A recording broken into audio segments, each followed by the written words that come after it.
नमस्ते, the freedom में आपका स्वागत है। मैं सुधीर। आप देख रहे हैं भारतीय स्वाधीनता संग्राम के महानायक, हिंदुस्तान सोशलिस्ट रिपब्लिकन आर्मी के सेनापति चंद्रशेखर आजाद की जयंती पर द फ्रीडम की ओर से खास पेशकश, खास आयोजन, आजाद की 11 अनसुनी कहानियां। आज 11वीं और अंतिम कहानी है। आज ही जब ये मैं शूट कर रहा हूं, जब आपके सामने ये प्रस्तुत कर रहा हूं वीडियो, आज चंद्रशेखर आजाद की जयंती है। 23 जुलाई 1906 को उनका जन्म हुआ था और आज देश भर में चूंकि लॉकडाउन है कोरोना के कारण, तो बिल्कुल खुल करके नहीं आयोजन हो रहे हैं, लेकिन पूरा देश उन्हें याद कर रहा है, श्रद्धांजलि दे रहा है। और आज का ये खास वीडियो है, 11वां वीडियो है, 11वीं कहानी है अनसुनी कहानियों के श्रृंखला में। थोड़ा सा ये वीडियो लंबा होगा और बहुत ही महत्वपूर्ण है। इसको ध्यान से आपको सुनना होगा बिना स्किप किए।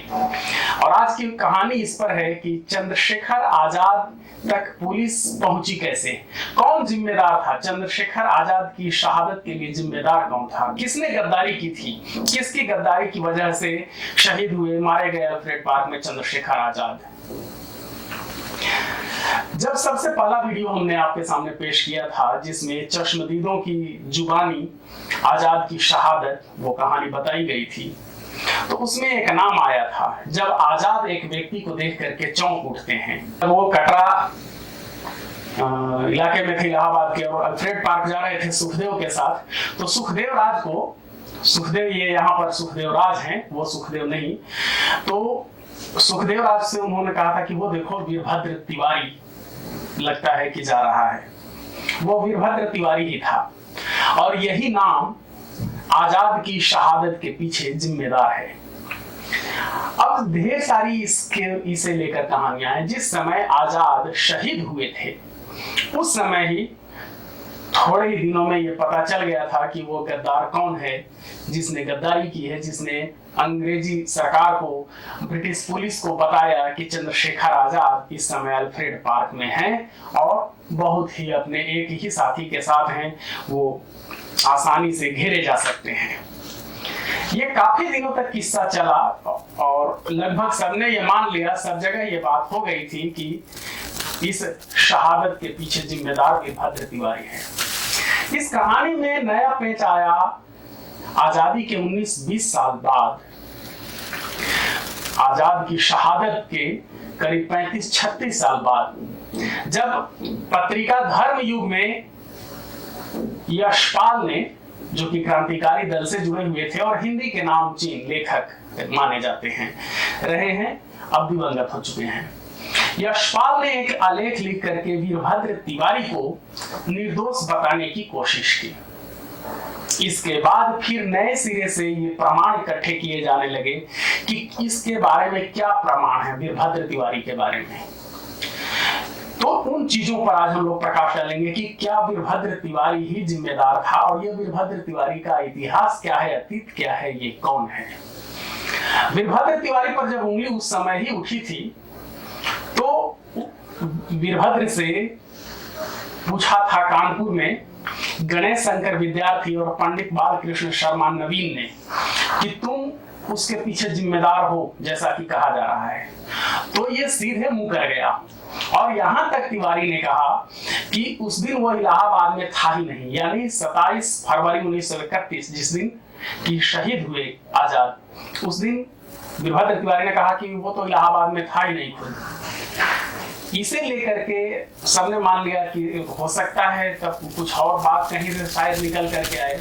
वीरभद्र का यह झूठ बहुत समय तक नहीं चल सका और इसकी पोल खुल गई जब कानपुर के ही एक पुराने स्वतंत्रता सेनानी थे, रामचंद्र मुसद्दी, और उन्होंने कहा कि वो 26 फरवरी की रात कानपुर से इलाहाबाद हमारे साथ आया है। इलाहाबाद स्टेशन पर रात में ही बिना किसी को कुछ कहे अचानक वीरभद्र तिवारी गुम हो गया, वहां से लापता हो गया, और इस हिसाब से 27 को वो इलाहाबाद में ही था। वो झूठ बोल रहा है कि नहीं था।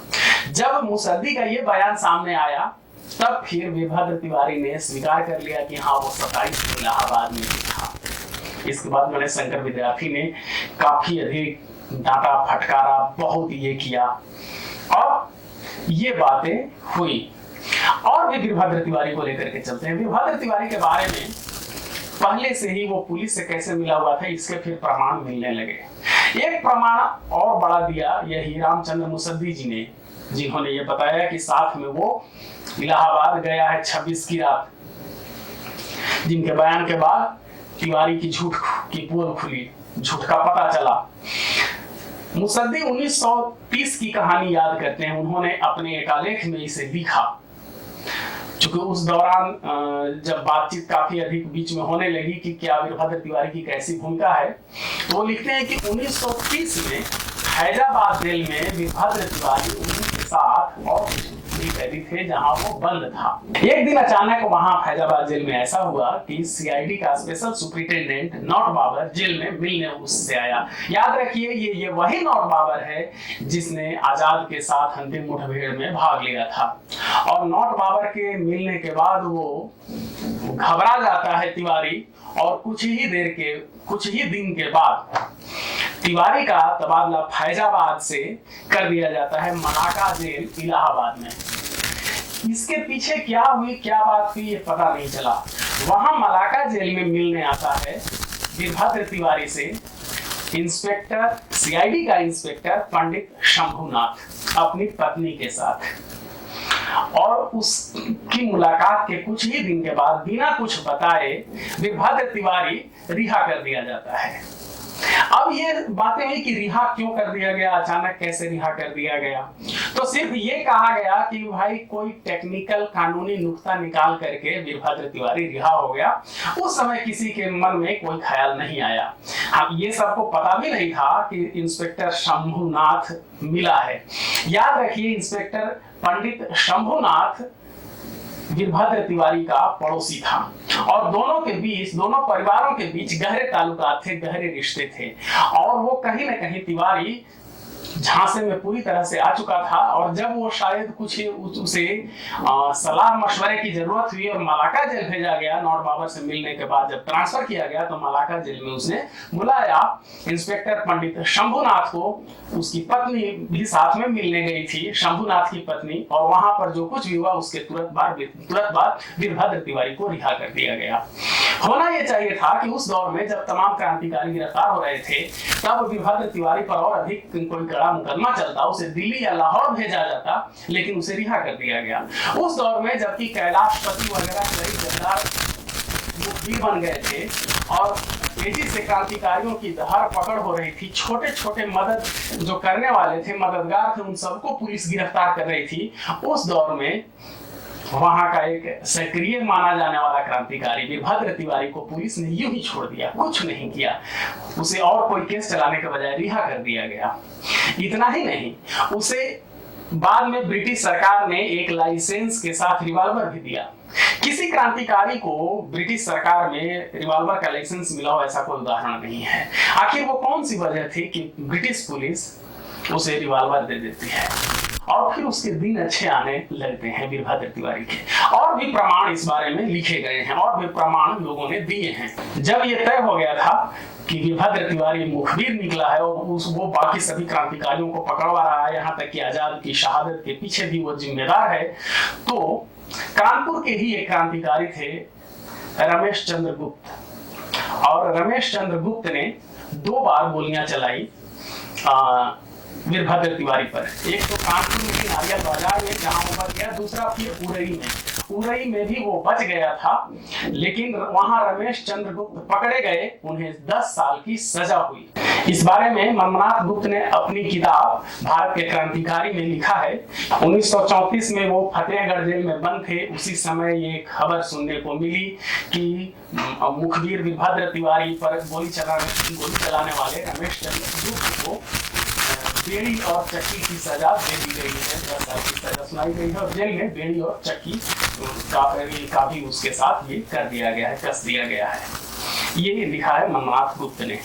तो उस दौर में भी क्रांतिकारियों ने उसे मारने का प्रयास किया, हालांकि वो बच गया और बाद में तो उसके बहुत ही अच्छे दिन आ गए थे। वीरभद्र तिवारी बाद में उरई म्यूनिसिपल बोर्ड का अध्यक्ष भी बना और आजादी के बाद वो बोर्ड का वहां अध्यक्ष बना था, और बोर्ड की तरफ से पंडित जवाहरलाल नेहरू को एक बार मान पत्र भी दिया था। इसकी काफी आलोचना हुई, पूरे देश में आलोचना हुई कि एक गद्दार के हाथों कैसे आप मान पत्र ले सकते हैं। तो इस पर पंडित जवाहरलाल नेहरू ने खेद जताया था और वो मान पत्र लौटा भी दिया था।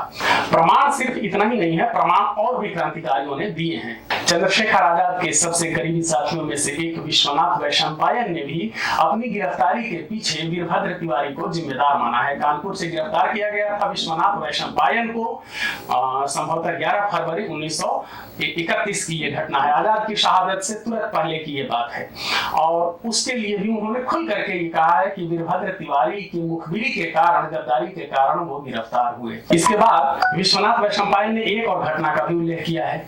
1939 में विश्वनाथ वैशंपायन जेल से छूटे और वो झांसी प्रायः जाते थे। वहां भेंट हुई मास्टर रुद्र नारायण से।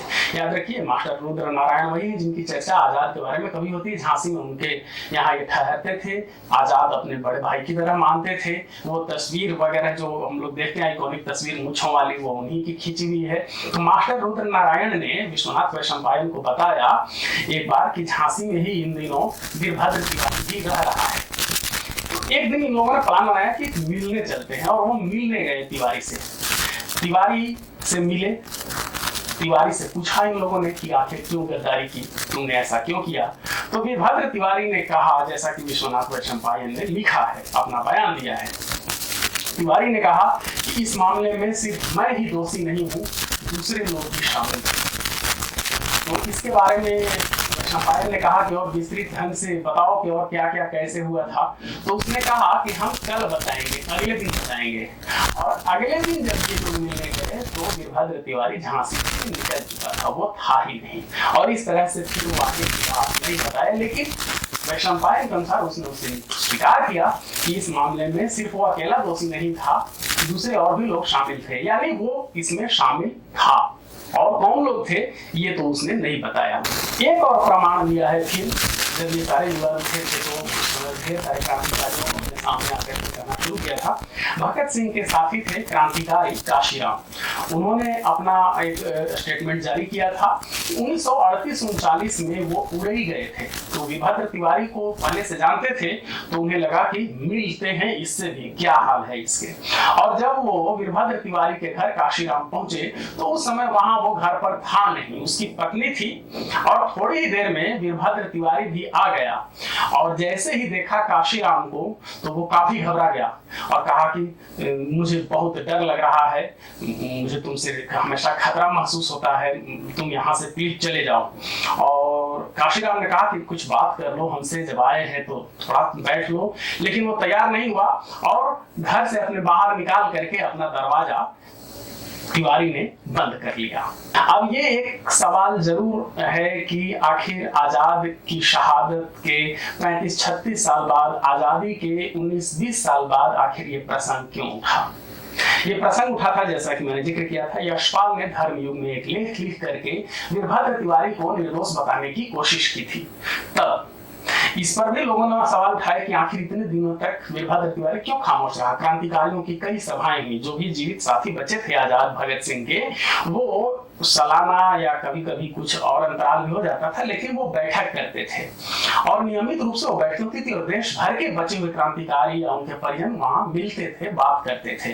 तो कभी आखिर वीरभद्र तिवारी ने सफाई क्यों नहीं दी, आखिर यशपाल को सफाई क्यों देनी पड़ी। तो यशपाल की सफाई देने के पीछे भी फिर सारा कुछ स्पष्टीकरण आया। दरअसल यशपाल की कहानी शुरू होती है एक लव स्टोरी के साथ। संक्षेप में ये जान लीजिए, यशपाल की कहानी पर बाद में हम लोग विस्तृत चर्चा करेंगे। यशपाल की बहन थी प्रेमवती, वो एक लड़की को पढ़ाने जाती थी जिसका नाम था प्रकाशवती, और प्रकाशवती को लेकर के फरार हो गए थे यशपाल और लेकर के चले आए थे। और सारी गतिविधियां कुछ इस तरह से हो गई थी कि चंद्रशेखर आजाद ने यशपाल को मौत की सजा सुना दी। यशपाल जब भागा भागा चल रहा था तो वीरभद्र तिवारी ने अपने घर में पनाह दी थी। ये उस समय की बात है जब वीरभद्र तिवारी के बारे में अभी कभी पता नहीं था कि वो गद्दार है और वो दल में ही शामिल था। बाद में वीरभद्र तिवारी ने ही बचाया और ये किया। फिर बाद में सुलह समझौता हुआ, कई लोग बीच में आए तो माफी दे दी गई यशपाल को, लेकिन यशपाल पर भरोसा करने के लिए और वीरभद्र को सजा देने के लिए आजाद ने ये किया कि वीरभद्र तिवारी को गोली मारी जाए और ये काम करना होगा यशपाल को। यशपाल तैयार हो गए और जिस दिन तय किया गया कि वीरभद्र तिवारी को फलाना जगह बुलाना है और वहीं मार देना है, ये सब कुछ तय होने के बाद जब वहां पर पहुंचे आजाद और यशपाल, तो वीरभद्र तिवारी आया ही नहीं। ये माना जाता है कि यशपाल ने अपने एहसान का बदला चुकाया। पहले चूंकि यशपाल को वीरभद्र तिवारी ने अपने यहाँ छिपा करके बचाया था और इसलिए इस बार यशपाल ने वीरभद्र तिवारी को बचाया। और भी कहानी है। फिलहाल इससे संबंधित और कोई आपके पास जानकारी है या इससे जुड़े कोई और सवाल हैं चंद्रशेखर आजाद की शहादत को लेकर के, वीरभद्र तिवारी को लेकर के, तो आप कमेंट बॉक्स में लिखिए। और आज ये श्रृंखला खत्म हो रही है। हमारे साथ इस श्रृंखला में जुड़े रहने के लिए आप सभी को धन्यवाद। हम आजाद की और कहानियां लेकर के भी आते रहेंगे, दूसरे क्रांतिकारियों के भी। पहले से भी द फ्रीडम पर सैकड़ों कहानियां क्रांतिकारियों से जुड़े उपलब्ध हैं, आप उन्हें देखें, आप उन्हें जो भी इस तरह की रुचि रखते हैं उन तक फॉरवर्ड करें और द फ्रीडम के साथ जुड़े रहने के लिए इसे सब्सक्राइब करें। धन्यवाद। जय हिंद।